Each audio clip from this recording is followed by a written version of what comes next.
Patriots, welcome to Results May Vary. So today we're going to talk about Ruby Ridge. Now, what makes Ruby Ridge, I guess, substantial from a historical standpoint is it solidifies our need for the Second Amendment and to have those inalienable rights that help us protect ourselves from an overreaching and tyrannical government. Now, you've got a guy who he serves his nation. He's a Green Beret in Vietnam, comes back, meets the love of his life, just wants to be off the grid, feels like there's a government collapse that's imminent, and, an apocalypse may or may not present itself.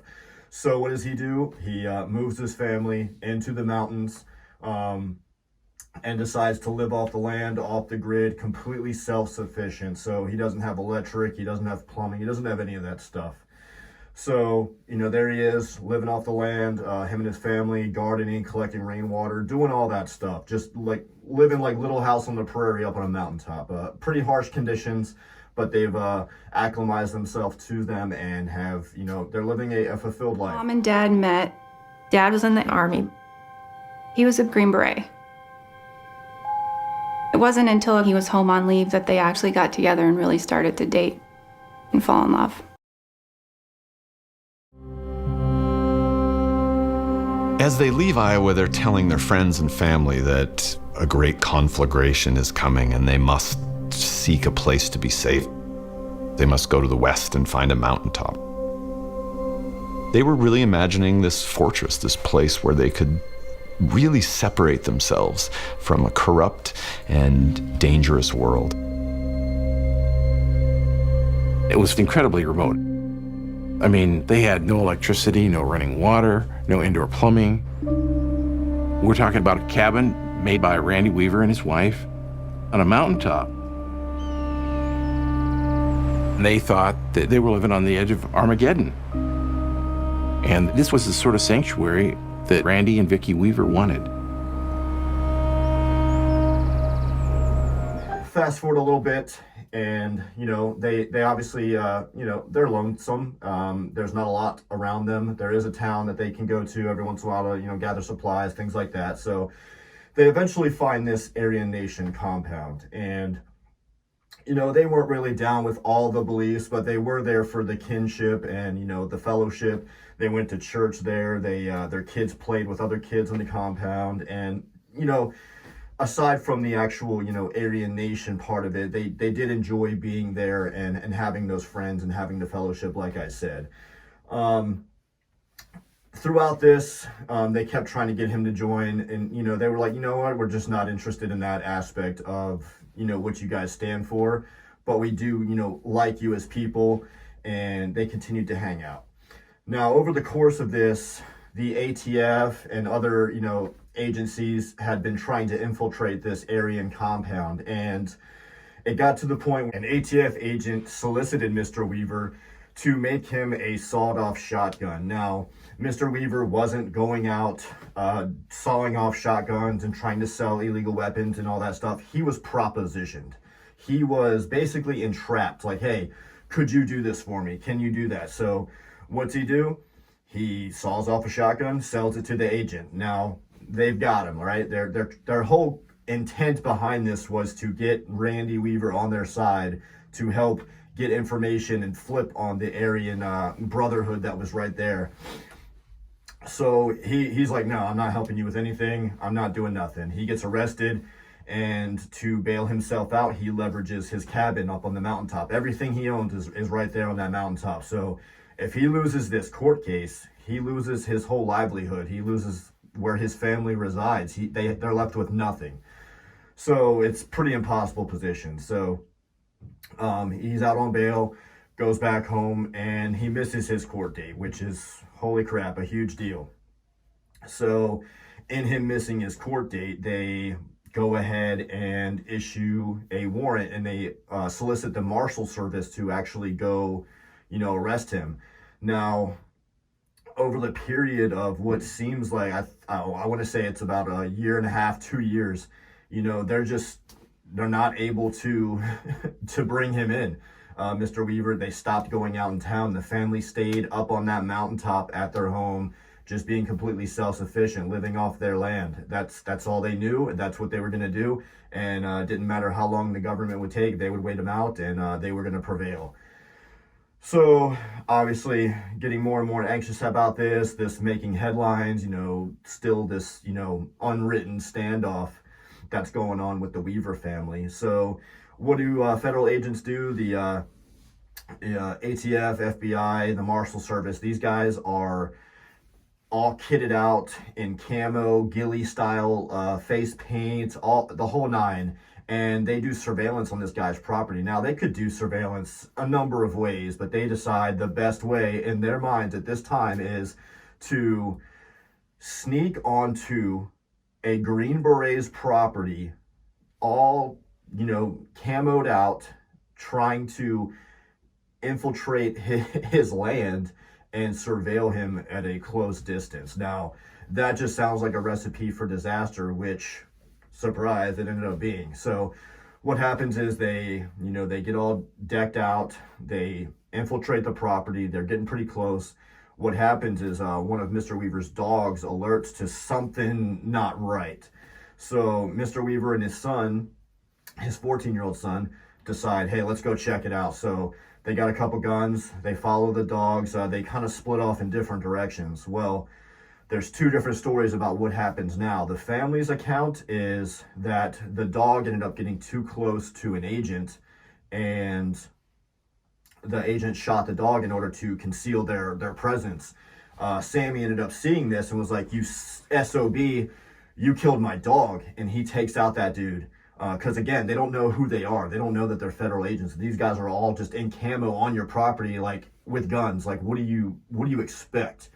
So Sammy takes out one of the agents, and then they end up returning fire, killing Sammy on the spot right there. And I believe their friend Kevin was injured as well, so pretty severely. So they ended up getting back to the house. The father gets back to the house. They see several agents at this point. Still don't know that they're agents, just a bunch of guys in camo. And to take Randy Weaver into custody without a problem. We've got a guy heavily armed, reportedly heavily armed. He's barricaded in a cabin. He's got his family in there with him. I mean, they just didn't know what to do with this guy.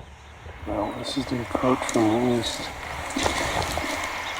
How far do you figure? 100 meters? At times I had the feeling we were being watched. It was really hard to trust anybody at that point. Even our friends that came to see us. On the morning of the 21st of August, 1992, we approached the mountain with two teams, 6 people. We followed the south trail. It was a logging trail that led to the Y area. And there we split, our two teams split. At the first fork in the road, we took a left up a steep hill. I took my surveillance team further up the mountain, above Weaver's place, to a vantage point where we could observe what was going on. That particular day was nothing but to gain updated intelligence and see if they're still performing and doing their normal routines. Has anything changed? And to familiarize the other deputies with the mountain. I briefed them on various trails on the mountain. The other 3 deputies were down below, closer to the house, when the dog starts barking.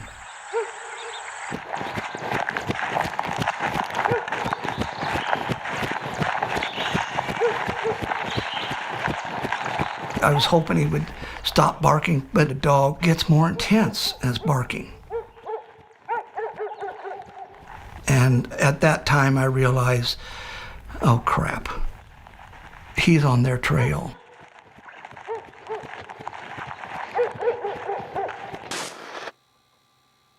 Sam and Dad and Kevin are like, well, let's go check it out. I felt slightly torn at that moment. Do I follow him? Do I go home? When I was like, oh, they'll be fine. I'll just go home. It wasn't within a minute or two, then I'd hear the first shot. And a second or two later, I heard the second shot. And then in quicker succession, more shots. And it probably as many as, 20 rounds being fired at that point.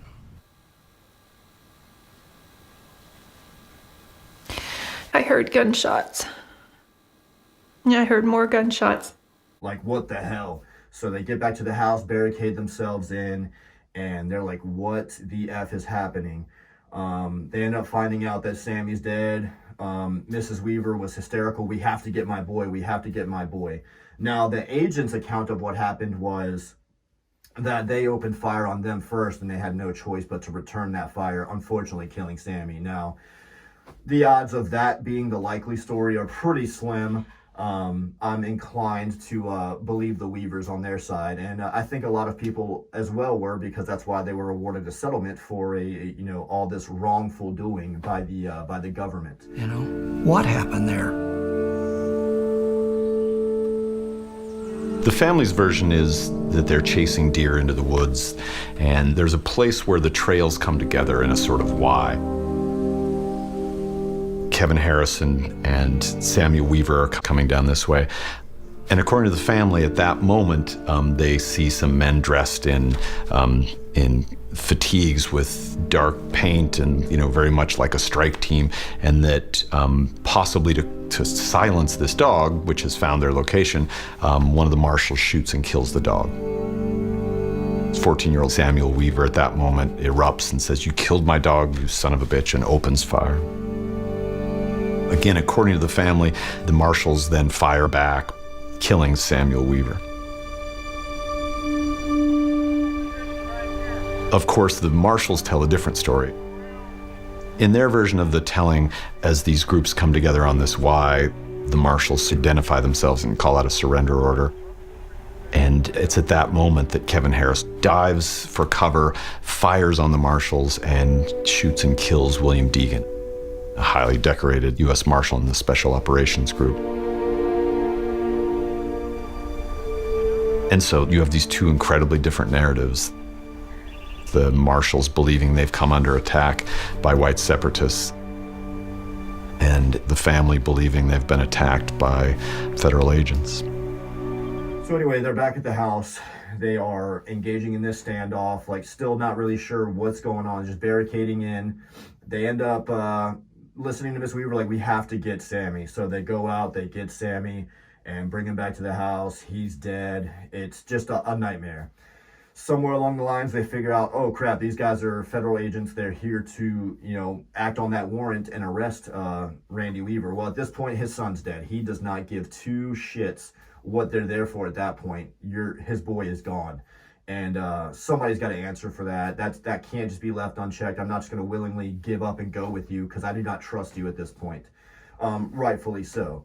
So the whole standoff, continues. He's in the house, out of the house, talking, debating, blah, blah, blah. Apparently gets to the point where Mr. Weaver kind of lunges and they think that he's going to just rush them. So a couple of shots pop off. Well, Mr. Weaver doesn't get hit at all. However, once they get back into the house, they realize that Mrs. Weaver was hit, and she was hit critically. She ended up succumbing to those wounds and died. So she's just dead in the house. They barricade even further, and what are they doing? What are they going to do? They're just they're sitting ducks at this point.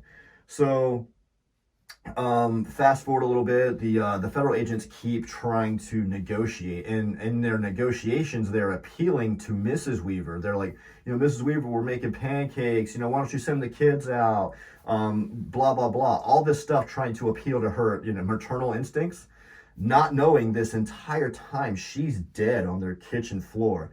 So Mr. Weaver's just taking, every time they mention his wife, he's just getting irate, like these MFers are throwing, insult to injury. My wife is laying here dead because you killed her, and now you're like taunting me by saying, hey, Mrs. Weaver, we got like all this stuff. So he's just taking it as like, so personal.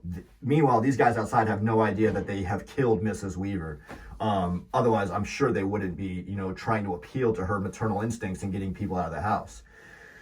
So, they're at the standoff. It's not going anywhere. He's not talking. He's not cooperating, nothing. So what do? They bring in one of his old COs, a decorated Green Beret himself, Mr. Bo. So Bo goes up to the cabin, starts talking to him. They find out that Kevin is injured. So they're like, hey, let me get him out of here because he is so injured. If he does die, that's your decision to let him die when we can give him care to keep him alive. So Mr. Weaver ends up letting them take him, and they do get him care and, all that stuff. So the headlines are reading like, he gives up, well, he didn't give up. They let him go so he could get care. Weaver's still, at odds ends with the government. So, these negotiations go on for a few days. Bo and Mr. Weaver have a good rapport, so, it's all good. Through their talkings, he finds out that Mrs. Weaver is dead. So he's like, holy crap. This whole time we've been, trying to appeal to her, and she's laying there dead in the kitchen. So they work it out to where they can take her body, and, obviously after a week of her being dead in the kitchen, it's not good. Decomp and decay has already started to set in, all that stuff. The kids are still in the house. It's just a mess. So they work it out to where Bo brings a body bag into the home. Him and Mr. Weaver get Mrs. Weaver bodies placed in the body bag and get her all loaded up. Bo carries her out of the house, and then they get her down to obviously start the process for her funeral arrangements and things like that. This sets off the civilian crowd that's gathered at the bottom of the mountain. They were already upset about Sammy, just totally lost it. Baby killers, F the government. You had neighbors, friends, Aryan Nation guys, regular people, just everyone completely outraged with the lack of any kind of discipline from the government agencies working together. So now they found out Mrs. Weaver was dead at their hands. Now it's just, holy crap, you guys have just screwed this thing up at every chance you've had. So that all works itself out. Now it's just Randy and the kids, and obviously they're not really able to leave the house because there's agents surrounding them. They've got a whole compound down in the meadow of, it looks like an entire, military operation down there. You've got tents, you got helos landing, you've got the Red Cross, you got everything out there, news outlets, everything. So he's starting to run low on supplies. You can only last so much longer.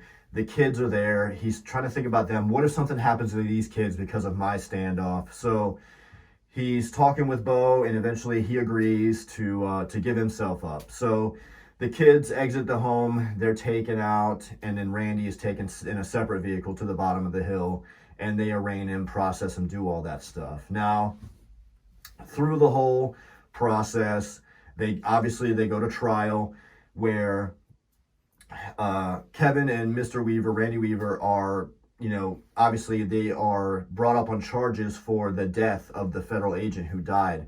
Well, after one of the longest jury deliberations ever, it came back where they were found not guilty. Just due to all these circumstances, the entrapment, he would have never been caught up in this situation if he wasn't solicited by an agent in the first place. The manner of how Sammy died played a big factor into it. And that question there of, did they shoot first? Did Sammy shoot first? And even if he did, he was within his rights because he was on his property against unknown people with, firearms decked out in camo. No idea that they were federal agents. So just so many things left up where they messed it up so bad that there was really no choice but to issue that not guilty verdict.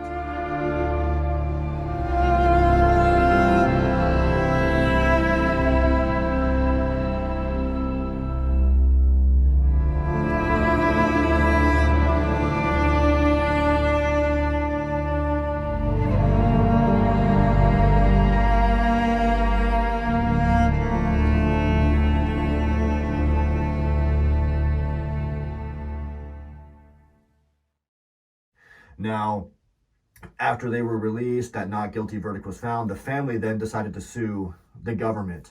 And I believe they were awarded about $3.1 million. And I think it was separated where the kids got more than Mr. Weaver himself. But it doesn't matter. That no amount of money brings back your dead son, your dead wife, and all the pain and heartache they had to go through up on the mountain that day, and for the several days, weeks that went on after the fact. So, guys, this is really just why it's so important to know your rights, fight for your rights, and every American should be well armed and ready to take arms against the government should they overreach or just completely screw the pooch, which happened that day on Ruby Ridge. Thank you guys for watching. If you enjoyed this little breakdown, like, comment, subscribe, and make sure to check out the channel in the future for other updates. Thanks, guys.